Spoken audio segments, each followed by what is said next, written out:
RCB এবং কলকাতার মধ্যে আমরা বরাবর ফাইট দেখে আসছি। দুটো টিমের মধ্যেই চলে মার কাটারির লড়াই। আইপিএল ইতিহাসে আরসিবি বরাবরের শক্তিশালী টিম। অন পেপারে আরসিবির সাথে কোনো টিমের তুলনা করা অসম্ভব আইপিএল ইতিহাসে। কিন্তু যদি কলকাতার সাথে তুলনা করি তাহলে টোটাল 31টা ম্যাচ খেলেছে আরসিবি কলকাতার বিরুদ্ধে। তার মধ্যে কলকাতা 17টা ম্যাচ জিতেছে এবং আরসিবি 14টা ম্যাচ। তো সেক্ষেত্রে আরসিবি থেকে কলকাতা অনেক এগিয়ে। ভালো ভালো প্লেয়ার, দিগ্বিজয়ী প্লেয়ার, বিশ্বজয়ী প্লেয়ার থাকা সত্ত্বেও আমরা জানি এই টিম ল্যাক করে। আরসিবি টিম প্রত্যেক বছর ল্যাক করে। তার রেজাল্ট 16 বছর ধরে এখনও অবধি একবারও ফাইনালে চ্যাম্পিয়ন হতে পারেনি। 24-এর আইপিএল শুরু হতে কলকাতা 2 পয়েন্ট নিয়ে প্রথম ম্যাচে এগিয়ে গেছে পয়েন্টস টেবিলে। সেখানে আরসিবিও আগের ম্যাচে জয়লাভ করেছে এবং তারও 2 পয়েন্ট, কিন্তু তার 2 ম্যাচে 2 পয়েন্ট। তো বন্ধুরা আজ দেখে নেব আরসিবি আর কলকাতার মধ্যে কোন কোন বিদেশি প্লেয়ার খেলতে চলেছে, কোন কোন ওভারসিজ প্লেয়ার টিমের মধ্যে থাকবে।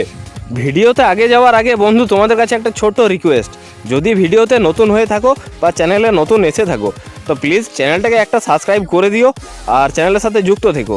তোমরা বাংলাতে রেগুলার ক্রিকেট রিলেটেড ভিডিও দেখতেই পাবে। 29 মার্চে শুরু হতে চলেছে আইপিএল এর মহামোকাবেলা, যেখানে আরসিবি এবং কেকেআর পরস্পরের সম্মুখীন হবে। প্রথমে আসি আমাদের প্রিয় কলকাতার উপর। কলকাতাতে কোন কোন বিদেশি প্লেয়ার খেলতে চলেছে। তো লাস্ট ম্যাচে হিরো যে অ্যান্ড্রে রাসেল, যাকে আমরা রাসেল দা বস হিসাবে জানি, যে যদি কলকাতা ইডেন গার্ডেন্স থেকে 6 মারে তো ব্যাঙ্গালোরে ফেলে দেওয়ার ক্ষমতা রাখে। তো সেই রাসেল প্লেইং 11-এর মধ্যে থাকছে এটা কনফার্ম, কারণ তার লাস্ট ম্যাচে কোনো ইঞ্জুরি ছিল না। তো সেই হিসাবে রাসেল দা বস থাকছেই। যে ফর্মে রাসেল রয়েছে কলকাতাকে একটা বড় রকম বুস্ট আপ দিতে চলেছে পরের ম্যাচে আরসিবির বিরুদ্ধে। রাসেল দারুণ খেলে। রাসেলের সাথে যে থাকছে সে হলো ফিলিপ সল্ট। হ্যাঁ বন্ধুরা, এই সেই ফিলিপ সল্ট, যাকে জেসন রয়ের পরিবর্তে ইংল্যান্ডের প্লেয়ারই নেওয়া হয়েছিল কলকাতা নাইট রাইডার্সের ভেতর। সেই ফিলিপ সল্ট প্রথম ম্যাচে দুর্দান্ত ইনিংস খেলে দিয়েছে, দেখিয়ে দিয়েছে ওপেনার হিসাবে রয়ের থেকে ভালো অপশন। যেখানে কলকাতার একের পর এক উইকেট পড়ে যাচ্ছিল, সেখানে ফিলিপ সল্ট অন্যদিকে খুঁটির মতো দাঁড়িয়েছিল, গোঁজের মতো নিজেকে পুঁতে রেখেছিল মাটির মধ্যে। তো সেই ফিলিপ সল্ট থাকতে চলেছে পরের ম্যাচে। কেউ রুখতে পারবে না, কেউ আটকাতে পারবে না। তারপরে আসি মিচেল স্টার্ক। এই সেই প্লেয়ার যাকে 24 কোটি টাকা দিয়ে কলকাতা কিনেছে। সব দিকে হায়েস্ট আইপিএল জগতের রেকর্ডের কলকাতা তাকে কেনে। তো সেই মিচেল স্টার্ক প্রথম ম্যাচে দুর্দান্ত ফ্লপ, একদম বেকারভাবে ফ্লপ খেয়েছে। কিন্তু বড় প্লেয়ার, একটা ম্যাচ দেখে কাউকে জাজমেন্ট করা যায় না। তো মিচেল স্টার্ক আইপিএলে বহু বছর পরে প্রথমে ছিল আরসিবির সঙ্গে, তো তারপরে আরসিবির বিরুদ্ধে খেলতে চলেছে সেকেন্ড ম্যাচ। তো মিচেল স্টার্ককে আবার মৌকা তো পাবেই, ও আবার চান্স তো পাচ্ছেই। তো প্লাস সেকেন্ড ম্যাচেও থাকছে, কারণ মিচেল স্টার্ককে এত কোটি টাকা দিয়ে কেনা হয়েছে। এটা কোটি টাকা তো মামুলি না, কয়েকজনের কেরিয়ার খেয়ে মিচেল স্টার্ককে কেনা হয়েছে। তো সেই মিচেল স্টার্ক এই ম্যাচেও থাকবে।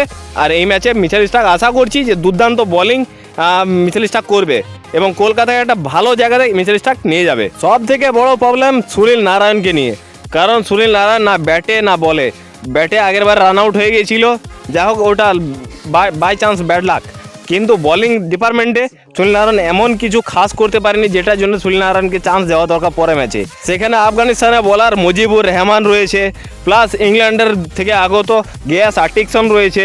তো এরা দুর্দান্ত বোলিং করার জন্য মুখিয়ে আছে। কিন্তু আবার আগেও আমি বলেছি, এখনও বলছি, আইপিএলের প্রথম ম্যাচ ছিল, এটা শেষ নয়। তো প্রথম ম্যাচে কাউকে জাজমেন্ট করা ঠিক না। আর সুনীল নারায়ণ কলকাতার উপর প্রচুর অবদান রয়েছে নারায়ণের, আর গৌতম গম্ভীরের ফেভারিট প্লেয়ার নারায়ণ। তো সেই হিসাবে নারায়ণ আশা করছি প্লাস 95% নারায়ণই পরের ম্যাচে দেখা যাবে। ব্যাঙ্গালোরের বিরুদ্ধে যে ম্যাচ হতে চলেছে সেখানে নারায়ণকে আমরা দেখতে পাবো। আর নারায়ণই এবার আসা যাক আরসিবির উপর।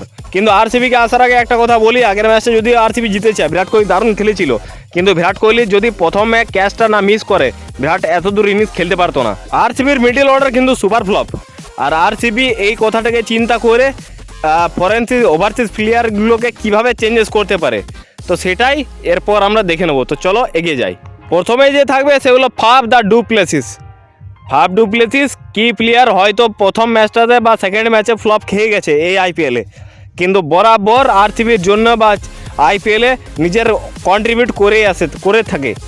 আর ফাফ ডু প্লেসিস যখন তখন যে কোনো সময়ে যে কোনো উইকেটে খতরনাক হয়ে উঠতে পারে, সেটা কেউ অজানা নই আমরা, কারণ যারা আমরা ক্রিকেট দেখি তারা জানি ফাফ ডু প্লেসিস কী জিনিস। তো সাউথ আফ্রিকা থেকে আগত সেই প্লেয়ার অথচ নিজে যে ক্যাপ্টেন সে তো থাকছে আরসিবির নেক্সট ম্যাচে। ফাফ ডুপ্লেসির পর যে থাকছে সে হলো অস্ট্রেলিয়ার খতরনাক খুঙ্কার ভয়ঙ্কর অলরাউন্ডার যে ম্যাক্সওয়েল, গ্লেন ম্যাক্সওয়েল, যে 2014 সালে একাই পাঞ্জাবকে নিয়ে চলে গিয়েছিল ফাইনালে কলকাতারই বিরুদ্ধে। সেই ম্যাক্সওয়েল আবার কলকাতার বিপরীতে নামতে চলেছে আরসিবির হয়ে। তো সেই ম্যাক্সওয়েল তো থাকছেই, হয়তো ম্যাক্সওয়েল দুটো ম্যাচে চলেনি, কিন্তু ম্যাক্সওয়েলের যে কোনো ম্যাচ পাল্টে দেওয়ার ক্ষমতা রাখে। তো ম্যাক্সওয়েল থেকে যাচ্ছে আরসিবির দ্বিতীয় ওভারসিজ প্লেয়ার হিসাবে। 3 নম্বর হিসেবে যে থাকছে সে হলো ক্যামেরন গ্রিন। কারণ হলো ক্যামেরন গ্রিন প্রথম ম্যাচে মোটামুটি চলেছিল, হয়তো সে আউট হয়ে গিয়েছিল, কিন্তু পরের ম্যাচে একদমই চলেনি। তা সত্ত্বেও ক্যামেরন গ্রিনকে অনেক টাকা দিয়ে কেনা হয়েছে, প্লাস সে অলরাউন্ডার। আবার ওভারসিজ প্লেয়ার, যেটা বিশ্বকাপ জয়ী দল অস্ট্রেলিয়া থেকে আগত। তো আরসিবি যেখানে ম্যাক্সওয়েল তো উপস্থিত রয়েছে, ম্যাক্সওয়েল চাইবেই অবশ্যই যে ক্যামেরন গ্রিন আমার টিমে থাক। তো সেই হিসাবে ক্যামেরন গ্রিন আরসিবির হয়ে খেলবে, প্লাস আরসিবিকে একটা ভালো রকম মিডল অর্ডারে সাপোর্ট করবে। তো ক্যামেরন গ্রিন তো থাকছে। প্রবলেমটা লাস্টে নিয়ে আল জাহারি জোসেফকে নিয়ে, যে ওয়েস্ট ইন্ডিজ ক্যারিবিয়ান বোলার। তো সেই আল জাহারি জোসেফ যে উইকেট পাচ্ছে না, বল ভালো করতে পারছে না, সেই আল জাহারি জোসেফ প্লাস ইকোনমি হাই, সেই আল জাহারি জোসেফকে কি আবার 3 নম্বর ম্যাচে চান্স দেবে? কারণ প্রথম ম্যাচে মার খেয়েছে, সেকেন্ড ম্যাচে আবার ইকোনমি প্রচুর হাই।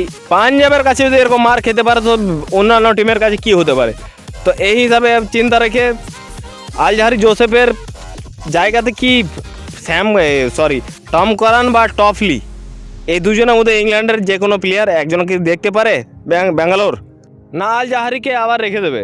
আল জাহারি জোসেফ যে ছিল ওয়েস্ট ইন্ডিজ প্লেয়ার, তাকে আবার 3 নম্বর ম্যাচে দেখতে পাওয়া যাবে। তো এটা হলো বিষয়, এখানে মনে হয় চেঞ্জেস হতে পারে। তো যাই হোক, এই পর্যন্তই বন্ধুরা। ভাই সব যদি সাপোর্ট করো আইপিএলকে, সাপোর্ট করো কলকাতাকে, সাপোর্ট করো ইন্ডিয়া টিমকে, তো একটা লাইক আর একটা সাবস্ক্রাইব করে যেও ভাই। এত দূর পর্যন্ত যদি দেখে থাকো তো প্লিজ একটা লাইক আর একটা সাবস্ক্রাইব করে যেও। তোমাদের লাইক আর সাবস্ক্রাইবের জন্য মুখিয়ে আছি। তো এই পর্যন্তই আজকের ভিডিও, চলো ধন্যবাদ।